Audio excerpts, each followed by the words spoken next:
When Diddy's arrest dominated headlines last September, comedian Katt Williams didn't miss the moment. He reposted an AI mashup of Diddy's mugshot edited onto Wesley Snipes' character from New Jack City, captioning it, "Diddy about to snitch on everybody." The joke went viral instantly. Fans echoed the same thought everywhere online. If anyone was going to flip to save himself, it would be Diddy. But Katt wasn't just throwing out a quick punchline. Long before this scandal exploded, he was dropping names on old podcasts: Tyler Perry, Ricky Smiley, Steve Harvey, Ludacris. Comments that once sounded like personal beef or comedy exaggeration. Now, fast forward to today, and some of those same circles overlap with names appearing in real court filings tied to Diddy, including Jay-Z, Aaron Hall, Harv Pierre, and others. Suddenly, Katt's jokes don't feel random anymore. They feel calculated.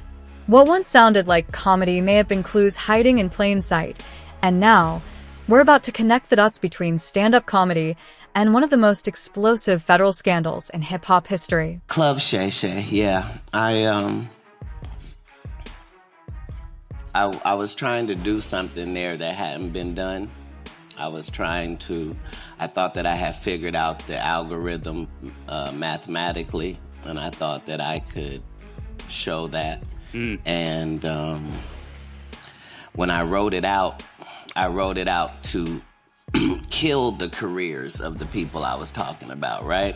But it was so vicious that I erased all of the knockout blows and just left the jabs so that the comic I'm talking about knows that I know your real story. Motherfucker. I'm gonna tell this, but you know what else I know. So, yeah, I was... Do you want to tell any of those stories now? Well, I'm saying... Now, I've had to turn down $50 million 4 times just to protect my integrity and that virgin hole I was telling you about. Right, because P. Diddy be wanting to party. All of these big dick deviants is all catching hell in 2024. It's up for all of them. It don't matter if you Diddy or whoever you is. T.G. Jakes, any of them. All lies will be exposed. That's all. And anyone who takes that the wrong way, know why they take it the wrong way. So Katt Williams said it. The lawsuit started coming out right after he said it, and he said all would be exposed. He heavily implied, and this is again an allegation, that Lucien Grange was having some sort of a homosexual relationship with Diddy. So he is the person that controls Diddy, that Lucien Grange was aware of these parties, that Universal Music Group was aware of these parties.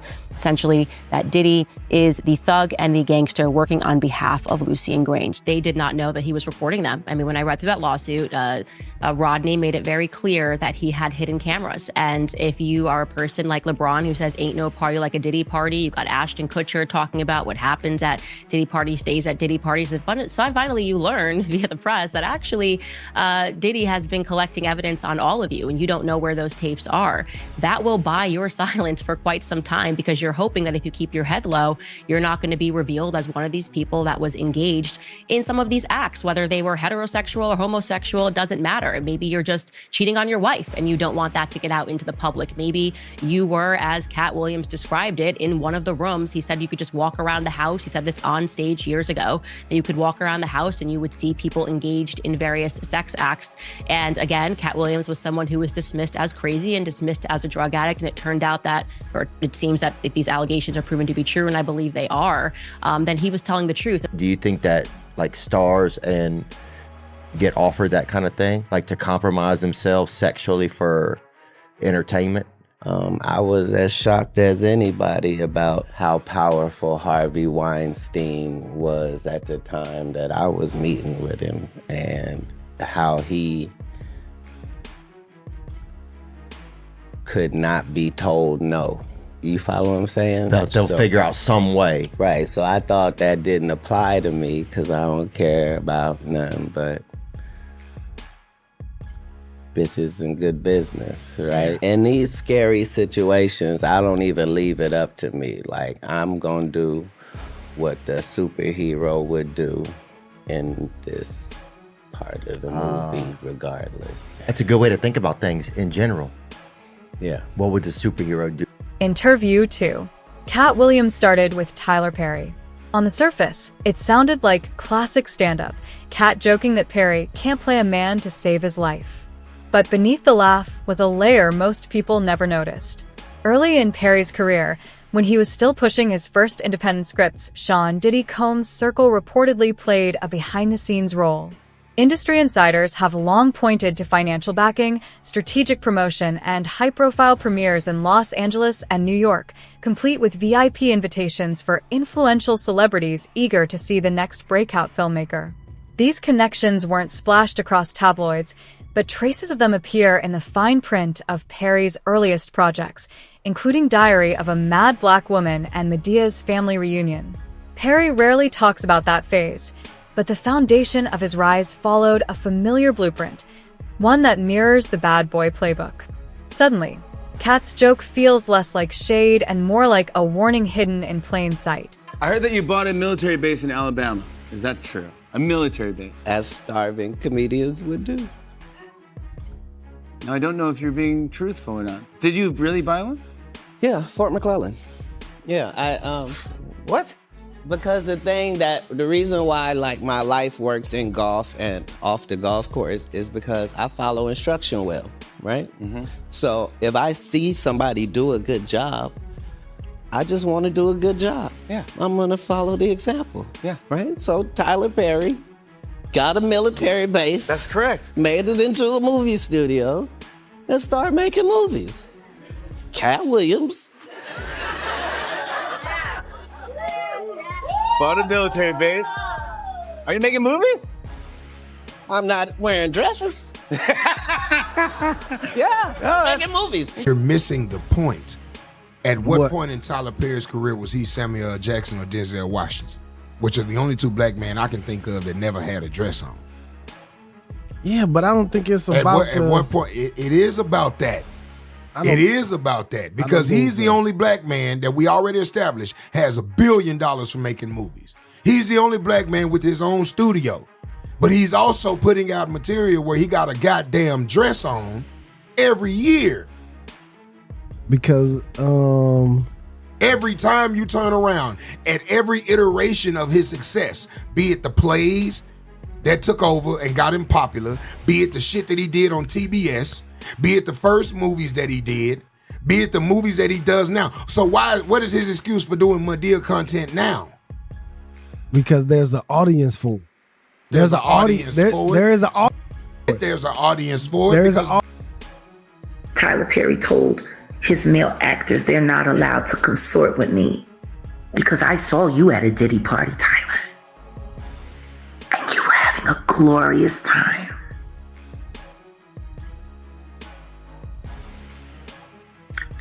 I spent a lot of time in Miami and I snuck around Star Island quite a bit. I know Christian isn't lying, but I need him to tell me what happened to my friends. And I don't care how long it's been since I talked to them. They will always be my friends. Always. Tim and Durrett and Lamont Rucker were not the same after they went on camera with Tyler Perry. Christian, I think you can tell me why. And then there's Ricky Smiley.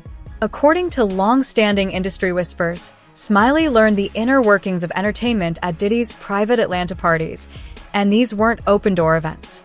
They were strictly invite-only nights, with Puffy's inner circle controlling the guest list and issuing access like currency. Ricky made it onto that list. From there, he reportedly networked relentlessly, parlaying proximity and connections into radio opportunities and, eventually, a breakout television career. When Katt Williams joked that Smiley only shines in a dress, it sounded like another sharp punchline, but the subtext cuts much deeper. The joke hints at a carefully navigated rise, one that traces back to Bad Boy, adjacent rooms and relationships, long before Ricky Smiley ever became a household name. Once again, what felt like comedy starts to resemble commentary hiding in plain sight. Let Ricky Smiley sit here and you said out that mouth, you stole Friday after next, the one I was in. I wish all of America fumbled a bit when that happened. He told everybody, it should have been my role. Everybody on the scene. Why do you think no cast member has ever said anything? He couldn't have played that role like you. I thought he was. Sir, no one, why no, he was with KD? He beat up Terry Crews? Why nobody know this story? And Hollywood has never heard this in 100 years. He was so egregious, I put in my contract that I won't work with Ricky Smiley again unless he's in a dress. Now, what was Ricky Smiley's next movie? Was it First Sunday? Did he wear a dress in it? You bet he did, it's in my contract. That's why I can't let Ricky Smiley say he was supposed to play Money Mike, because I wrote the words for Money Mike. I put in my contract that I won't work with Ricky Smiley again unless he's in a dress. Now, what was Ricky Smiley's next movie? Was it First Sunday? Did he wear a dress in it? You bet he did, it's in my contract. Why would you put that in your contract, Katt? That's where he's a believable actor. Him and Tyler Perry can't play a man to save their life. They play good women, and I believe that the best actor should be in the best role. But when you reported a long time ago that Jamie, that he mysteriously got sick, mysteriously, they were saying that allegedly it was Diddy, but how do you, but when you reported that back then, months ago, did you say, what was that in your reporting? Yeah, they were saying that Diddy, because Diddy and Jamie Foxx were good friends, and they broke up, they stopped being friends, and they said, and no, Gary, not good, no, I'm just telling what they said. Who's they? They that wait. They that wait on the Lord. All right, y'all, we're gonna wrap up the hot. I Googled you to see what are the questions that people are wanting to know. Is Ricky Smiley married? No.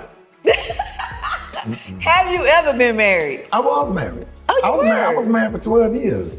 When? Man, I was married back. Did I know you? Back in the 90s. I think we probably had met and had been around each other, but my ex-wife, we are still close. She's a flight attendant for Delta. Oh, okay. And we was married. We was young, and I was married for 12 years. Wow. I had beautiful. She's beautiful. And y'all broke up after 12 years because? Comic View. I started doing Comic View, and streets start hitting. Oh no! Steve Harvey and Cedric the Entertainer aren't exempt either. Katt Williams has long accused Harvey of lifting an old television concept and claimed Cedric borrowed one of his strongest jokes decades ago. On the surface, those accusations sound like headline-grabbing comedy beef. But the deeper point often gets missed. Both men have publicly appeared alongside Sean Diddy Combs at high-profile charity galas backed by Bad Boy Entertainment, events marketed as multi-million-dollar fundraisers for education and youth outreach. Each time they took the stage to thank Diddy, they weren't just showing gratitude, they were reinforcing a visible alliance. The handshakes, the smiles, the photo ops at elegant charity events offer a rare glimpse into a tightly woven network of influence, one that most audiences never notice, but one that quietly shapes careers behind the scenes. Comedy Jam 25. It's good to see so many funny people together in one room, all wondering the same thing. Is Katt Williams gonna show up? Shit, I'm nervous as hell right now. Yeah. Yeah. Oh, he's right there. There he is. I didn't know he was right there. I would not have said that if I had seen right there. Yeah. Not used to quiet, introspective Katt Williams. No. But let me ask you this. When have you ever seen this many heavy hitters all together at the same time? Yeah. In the same room? Yeah. That's right. All right, Jen is with me now to talk about another story making headlines today. Yeah, so this one is actually sparked by these pictures. That's 49-year-old P. Diddy with his hand on his girlfriend's belly. Now, that is 22-year-old Lori Harvey. They're in Cabo. She's, of course, talk show host Steve Harvey's stepdaughter. People are talking about maybe she could be pregnant. You know, he's rubbing her belly a little bit, but... She's put up some Instagrams, I think, that show some clues. Sushi, right? Sushi, a bad thing for pregnancy. It could go either way. But then also she posted this picture of green juice, which, you know, why would you want a flatter tummy if you really can't avoid it because you're carrying a child? Ooh, this is conflicting evidence. Okay. Lori was once actually linked to Diddy's son, Justin. Okay. Okay, so they were together and then engaged a couple years ago to a Dutch soccer player. She told Carissa Thompson about how he popped the question. We were in Malibu. I remember the Were you time. It was freaking out? 11:30. I thought it was a joke. And then he went in his pocket and I started shaking. They split up later on that year. Lori and Sean were actually spotted with her dad, Steve, on a boat in Italy earlier on this summer. That's all. Well, then that's it. He's given the blessing. They're together. The influence doesn't stop at Hollywood or comedy clubs. It even reaches inside church walls. Bishop T.D. Jakes once preached at a gospel concert sponsored by Sean Diddy Combs' team, and the atmosphere was anything but traditional. Attendees saw platinum seating, VIP rope sections, and press backdrops that looked more like an album release than a worship service. Beyond the hymns and sermons sat a carefully curated audience of music executives, celebrities, and influencers, handpicked by Bad Boy Entertainment's PR machine. When Katt Williams briefly mentioned Jakes as one of the powerful names destined to be called out, the line sounded strange at first. But in context, it points to something larger. The way Diddy's promotional empire blurred the lines between pop culture, power, and faith, folding them into one carefully orchestrated ecosystem that few dared to question. Let's get off. T.D. Jakes is on that list. On that list. And, you know, Katt Williams, I don't know if he's a Christian or not. I don't think he is. His mouth would say maybe he's maybe has faith, but he's bearing fruits of repentance. But that podcast got well over millions and millions of views because he just blasted the industry. And basically the whole thing is your career's here. If we give you money and you join in on this debauchery, you join in on this sodomy, you join in on this pedophilia, you join in on these rituals, your career will go from here to here. And that's actually been seen if you look at a lot of different careers, including Taylor Swift's. She actually started rubbing shoulders with P. Diddy a long time ago, and then all of a sudden her career changed. Now, we also know that T.D. Jakes is allegedly also a power bottom. And he's a much older man. And they say he's very enthusiastic in his endeavors. What happens when he pops something loose? You know what I'm saying?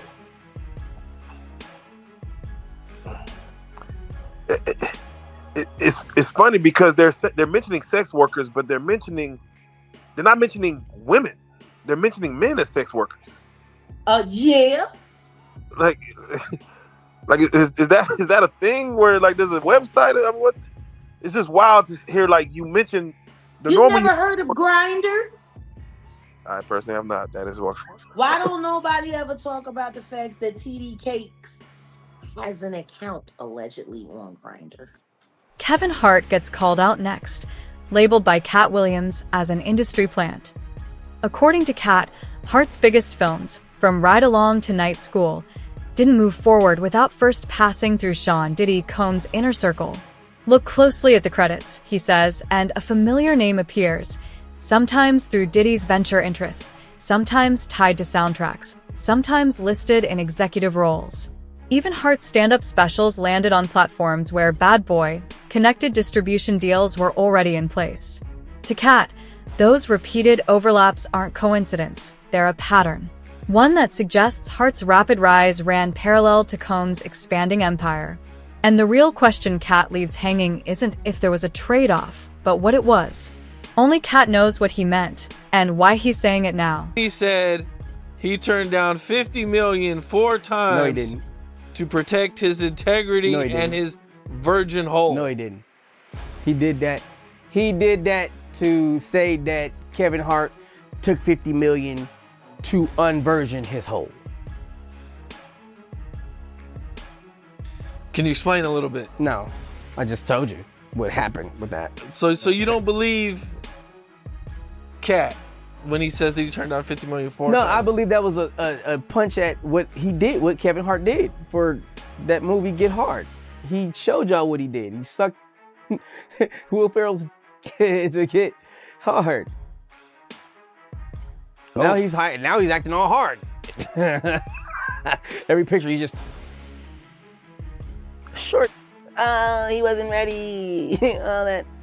It's the same thing. I said it, and this sums it up well. Like you don't entertain the circus, you watch it, right? And when a lion comes out and rides the bike, you don't think about it too hard. You just go, okay, that's crazy. The lion's riding a bike, and then you go home and enjoy the rest of your day.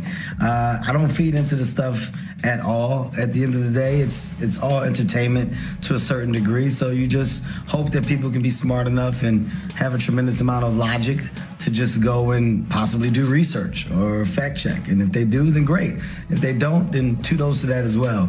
I just don't have the time for it. There's too much going on. In my opinion, one of the ones that affects me the most is Justin Bieber. Do you have the Kevin Hart one? Which is odd, Pat, because he gets caught saying that he would wake up next to him and then he changes it and says we would fight off over the Frosted Flakes. Even Kevin Hart is uncomfortable because you're admitting that you were sleeping next to a freaking child. And it's like, I'm tired of hearing all these stories and people just laugh about it. We giggle. Like, this is it right here. That's my brother right here from day one. We used to wake up and, pause. Look, pause.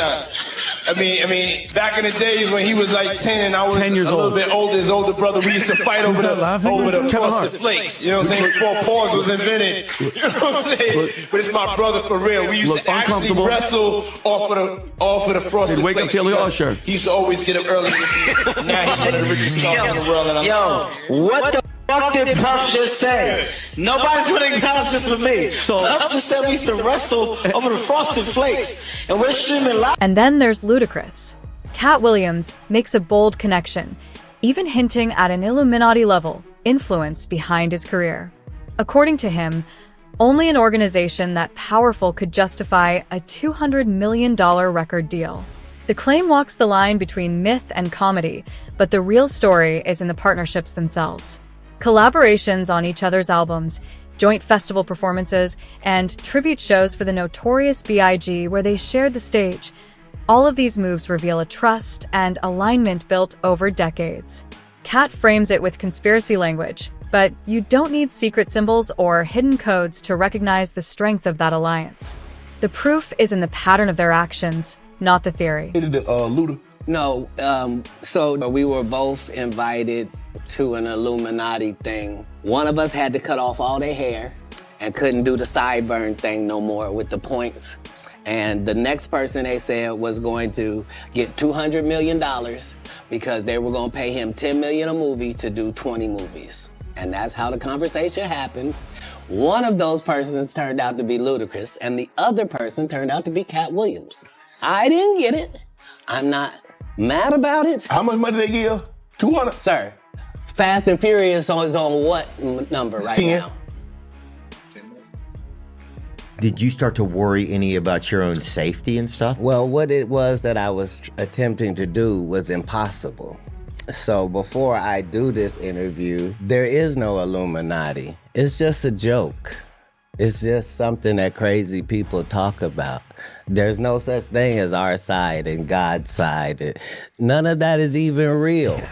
I gotta come and make it real. So that's why when I said that, nobody came out and went, that's not true, I'm on God's side. If part of the ritual is wearing a dress, then we should be able to look through entertainment and see all of these people being made to wear a dress. Yeah, you don't see the dog catcher show up every other year. Like, it's not a thing. In a nice skirt, or you don't see an electrician. Right. So come up in a blouse every now and then. So, how does any of this tie back to Diddy and his ongoing legal battles?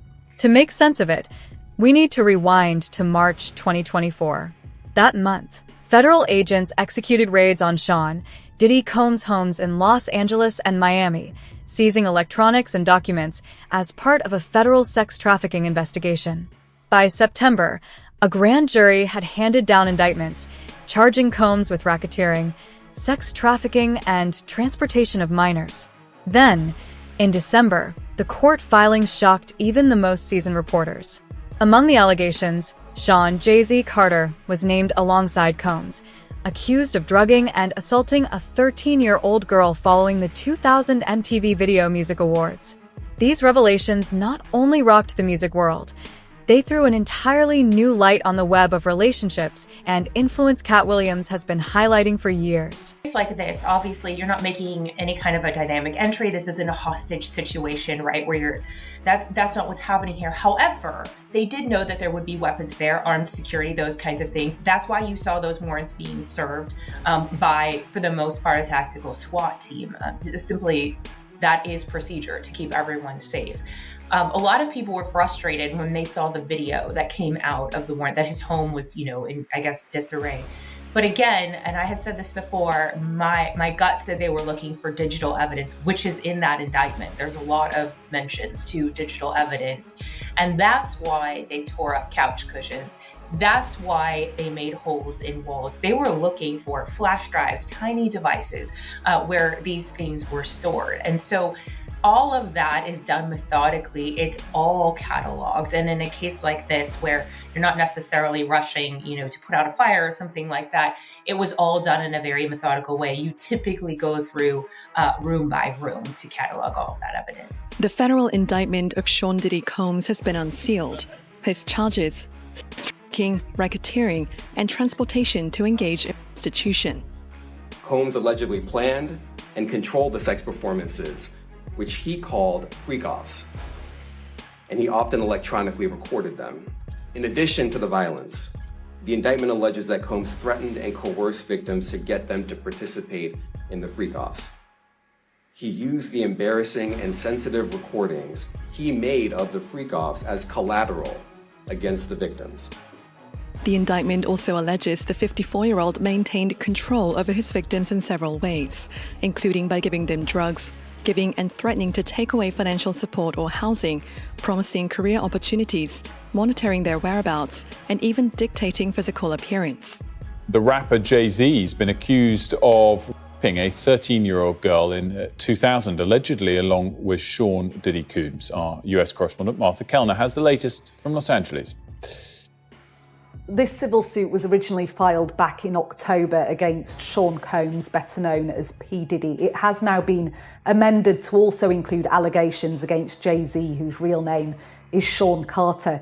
In this civil suit, a woman says that when she was a 13-year-old girl back in the year 2000, that she attended an after party for the MTV Video Music Awards, during which she says she was raped by Jay-Z and P. Diddy. She says that Jay-Z removed her clothes, pinned her down and raped her while P. Diddy and an unnamed female celebrity watched on. She says she was then raped by P. Diddy as Jay-Z and this female celebrity watched on once again. Even more shocking, Combs' own son, Justin Combs, has been accused of orchestrating so-called freak-off parties involving underage girls. During the federal raids, agents handcuffed him on site, though he ultimately faced no formal charges. The images of law enforcement taking such measures sent shockwaves through the media, highlighting just how deep this investigation reaches into Diddy's inner circle. Agents handcuffed him at the raid, though he faced no charges. Justin Combs, you've been indicted with your dad. Now, ain't that something, God? Ain't that something how LeBron, right? And his son will be the first father-son to play a game in the NBA, and P. Diddy and his son will be the first father and son to get indicted and go to federal prison for messing with little boys. Ain't that about something? The apple don't fall too far from the tree, y'all, man. And I tell you all the time, man, you have to watch what you do around your kids because they're watching everything. And in his case, man, he watched what his dad did, and his dad allowed him to do these things with him. But hey, man, he was named in that indictment yesterday with those 120 people. You dig what I'm saying? 25 of them being minors. But that's kind of crazy that a younger man would love a minor. But hey, man, I hope they was using condoms. About 30 different law enforcement vehicles at least. There are 3 Bearcats on scene here. This just all unfolded, Sandra, I would say less than 10 minutes ago. We got here even before the crime scene tape came up.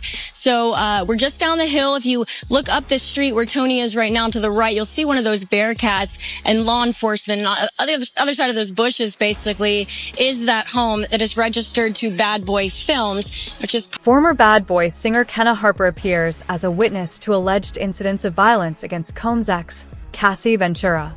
Even some of the biggest names in the music industry, Interscope co-founder Jimmy Iovine and Universal Music Group CEO Lucian Grange, were briefly listed as witnesses or influencers in testimony.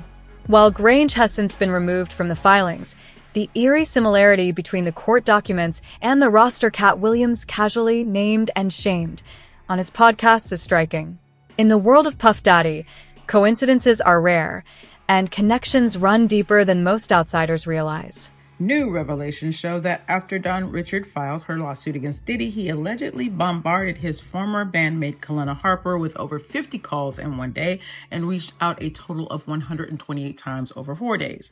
Prosecutors say that these calls were attempts to sway her testimony, part of a broader pattern of trying to gaslight and manipulate witnesses. Can you blame Kalena for distancing herself from the situation? She came under fire for posting that Richard's claims did not align with her experience, and some people criticized her for what it seemed like defending Diddy. Given the pressure, it is understandable that she would want to clarify her stance, especially with Diddy reportedly trying to reach out so persistently. Apologize to this woman she's a victim to. Well, let's do it then. They gonna do? Put kids in jail for hitting a super soaker? What the they gonna do? That'd be horrible. Y'all be some pissy motherfuckers. Go that if you want to. Fuck the picnic. All right, Jack, one got to go in all their works. Let me see that again. So we have a Jimmy. Leor Cohen. Oh shit! I gotta say who they are. Abner Bromowitz. Jimmy Iovine. Leor Cohen. Clive Davis. Barry Gordy. Leor Cohen. Now this is all his work. YouTube Music. Fuck that Jew bitch.